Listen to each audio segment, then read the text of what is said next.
반갑습니다. 여러분들의 투자가 행복했으면 좋겠습니다.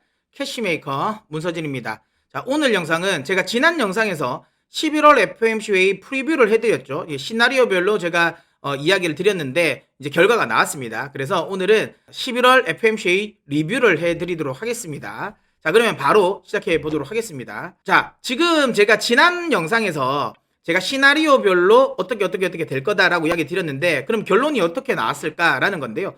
일단 지금 시장에 지금 이야기 나오고 있는 뭐 많은 경제 유튜버들이라든지 아니면 이제 증권사 주요 이제 하우스들의 뷰를 보면 대체적으로 이번 FOMC 회의 11월 FOMC 회의 결과를 좀 부정적으로 봅니다. 이제 좀 매파적이고 시장에 좀 굉장히 좀 안 좋다라고 이야기를 많이 하고 있더라고요. 그게 전체적인 분위기인 것 같은데 저는 개인적으로 그렇지는 않은 것 같아요. 그러니까 그렇다고 해서 물론 뭐 이번 11월 FOMC 회의가 시장에 굉장히 도움이 되는 FOMC 회의다라고 생각하진 않습니다. 하지만 지금 시장에서 우려하는 것만큼 그러면 그렇게 심각하게 부정적이냐라는 건데요. 저는 그렇지 않다고 봅니다. 왜 그런지는 계속 제가 설명을 좀 드려보도록 하겠습니다. 일단 그러면 어떤 정도의 수준에서 지금 결과가 나왔냐라는 건데요. 제가 지난 영상에서 이게 시나리오별로 소개를 시켜드렸죠. 근데 그때도 이야기했지만 베스트 시나리오 나올 가능성이 없다. 이거 신경 쓰지 마라. 이야기 드렸고 베이스 시나리오와 월스트 시나리오가 나올 거다. 근데 이거는 5대5다. 50대 50이다. 라고 이야기 드렸죠. 그렇다면 그럼 이번에는 이 결과는 그럼 뭐냐? 그러면 이게 베이스 시나리오냐 아니면 월스트 시나리오냐라는 건데요. 참 애매하게도 요 중간 정도의 결과가 나왔어요. 그러니까 베이스 시나리오도 아니고요. 월스트 시나리오도 아닙니다. 그냥 딱 중간 정도의 흐름이 나왔다라고 결과가 나왔다라고 보는데요. 어쨌든 75bp 인상을 한 건 맞습니다. 근데 중요한 건 이제 기자회견을 통해 가지고 앞으로 그리고 금리 인상 속도 조절을 한다라고도 이야기는 했어요. 자, 그렇게만 딱 놓고 보면 성명문을 통해서 그런 이야기를 했죠.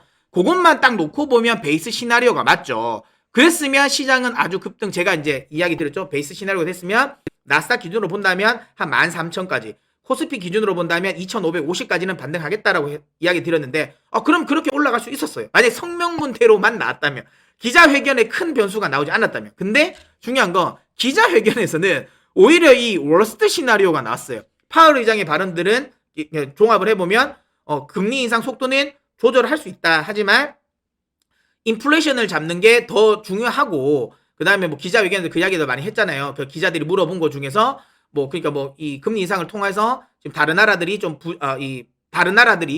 문제가 생기는 거 이런 것들 신경 안 쓰냐라고 하니까 우리는 신경 쓰지 않겠다라고 이야기를 했고, 야, 금리 인상하는 거는 해서 문제 생기면 우리는 금리 인하를 하면 되잖아. 언제든지 금리 인하를 할 수 있으니까 금리 인상에 대한 부분을 좀 두려워하지 않겠다는 또 의지도 많이 또 이야기를 했어요. 그리고 이야기한 것처럼 금리 인상 속도는 조절을 하되 결국에는 이제 터미널 펀드 레이트, 우리가 흔히 말하는 이제 최종금리는 조금 더 지금 우리 시장이 처음에 예상했던, 그러니까 그 9월 달에 연준이 예상했던 것보다는 조금 더 높을 거야. 근데 이게 명확하게 뭔지는 모르죠. 왜냐하면 그 9월 점도표는 4.7 정도니까 4.6이었잖아요. 그러니까 그거보다 조금 더 높다라는 건 5%는 그래도 안 날 가능성이 있나라는 거고 생각할 수 있는 거고, 시장에서 예상하는 것보다 높다고 하면 한 5%를 훨씬 넘길 것이냐, 이거는 아직까지 명확하게 말은 안 했지만 그래도 지금 시장에서 좀 컨센이 형성되고 있는 4.75보다는 높게 나올 거라는 거지 않겠습니까? 어쨌든 그런 부분이 좀 매파적으로 이야기가 나왔기 때문에 딱 이야기하면 기자회견은 월스트 시나리오고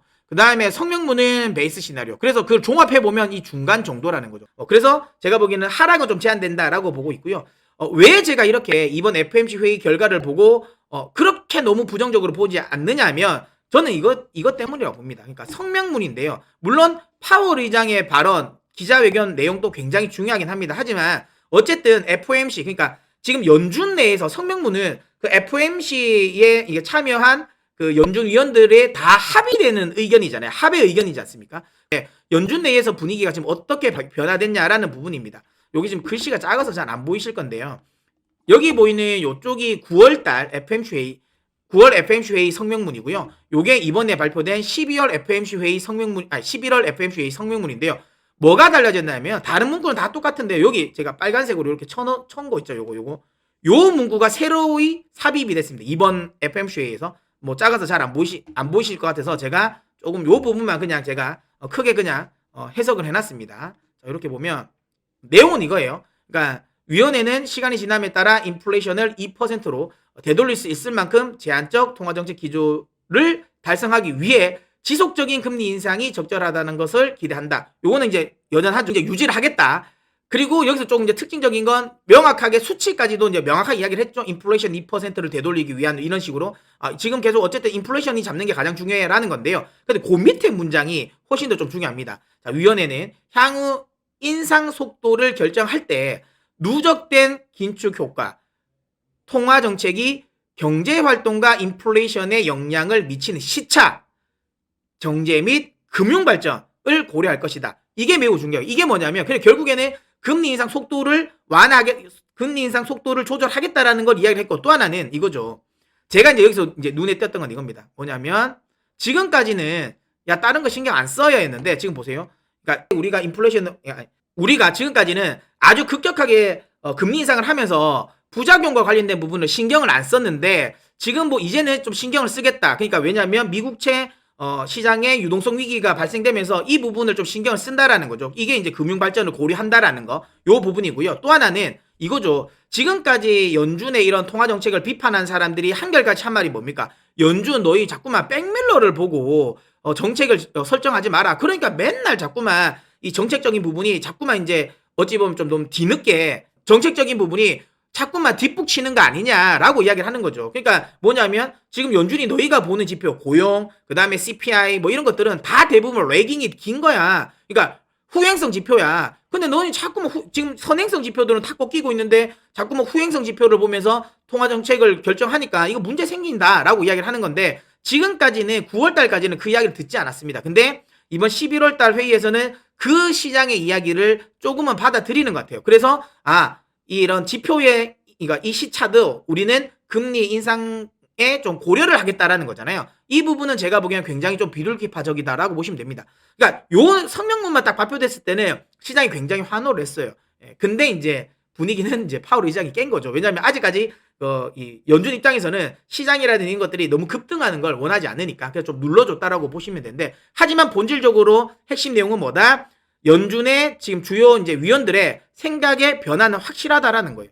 확실하다는 거고, 그리고 또 제가 크게 너무 걱정하지 않아도 되겠다라고 이야기 드리는 이유 중에 뭐냐면 어쨌든 금리 인상 속도는 조절이 된다. 다만 최종 금리와 관련된 부분은 더 뒤에 그러니까 더 높아졌겠죠. 금리 단은 더 높아졌다. 하지만 결국에는 이거예요. 지금 결국에는 연준은 데이터를 보겠다는 건데, 근데 중요한 건 이제 시차도 감안하겠다는 거잖아요. 그러면 완벽하게 그러니까 이 인플레이션이 확 꺾이지 않더라도, 그러니까 뭐 저기서 이야기하는 2%가 꺾이지 않더라도 이게 어느 정도 고점에서 눌려지는 모습을 보여준다면 조금은 더 빨리 통화 정책의 스탠스에 대한 그러니까 피봇을 할 가능성이 있다라는 걸 염두에 둔 거죠. 왜냐? 자, 지금 이제 12월에 50bp, 그 다음에 이제 내년 이제 2월에 이제 25bp, 그리고는 원래는 끝날 거라고 생각했는데 지금 이제 파월 의장의 그 기자회견 내용을 들어보면 그 다음에도 25, 또 상향이 안 되면 그 다음에 25 하겠다는 건데, 이거는 달리 이야기하면 만약에 나는 그렇게 할 거라고 예상을 했는데 상대적으로 만약에 이 지표가 괜찮게 나오면 그거 안 할 수도 있다라는 거예요.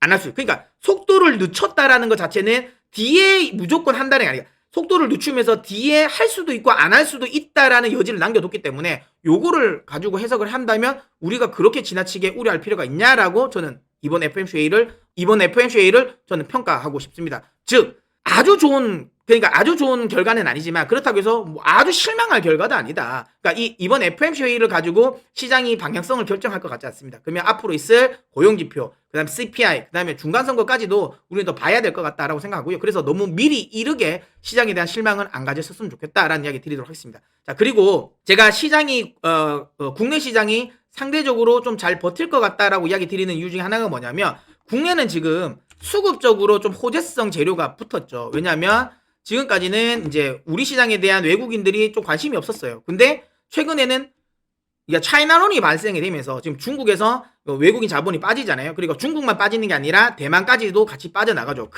거기서 빠져나온 자금들이 우리나라랑 지금 인도로 좀 유입이 되고 있습니다.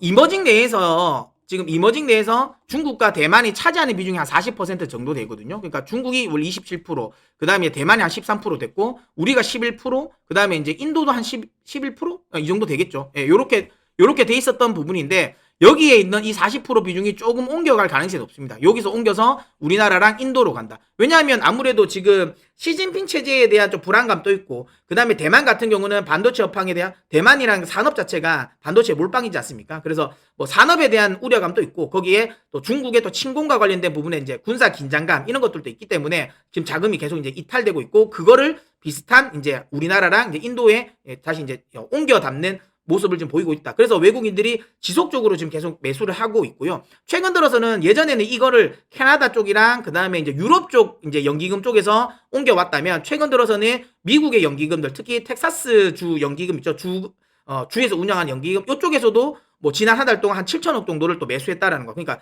미국의 자금까지도 지금 이쪽으로 들어오고 있다라는 거는 글로벌적으로 상대적으로 우리 시장이 좀 견조할 가능성이 있다라는 거기 때문에 너무 지나치게 시장과 관련된 부분에 있어서 실망감을 가질 필요는 없다라고 봅니다. 그리고 제가 요거는 이제 다음 영상에서 제가 남겨드릴 텐데요. 이런 흐름이라면 제가 보기에는 네옴시티 요런 관련 부분에 있어서의 테마도 한번 형성될 수 있을 것 같다라는 생각이 들고요. 그래서 네옴시티하고 관련된 이슈, 그 다음에 네옴시티하고 관련됐을 때 어떤 종목이 더 좋고 어떤 종목이 이제 옥인지 어떤 종목이 석인지와 관련된 부분에 있어가지고 제가 또 티어를 또 나눠드리는 영상 또 올려드릴 테니까 구독, 좋아요 눌러주시고 저희 채널 계속 또 많이 사랑해 주시면 좋겠습니다. 자, 그러면 저는 또 다음 영상에서 찾아뵙도록 하겠습니다.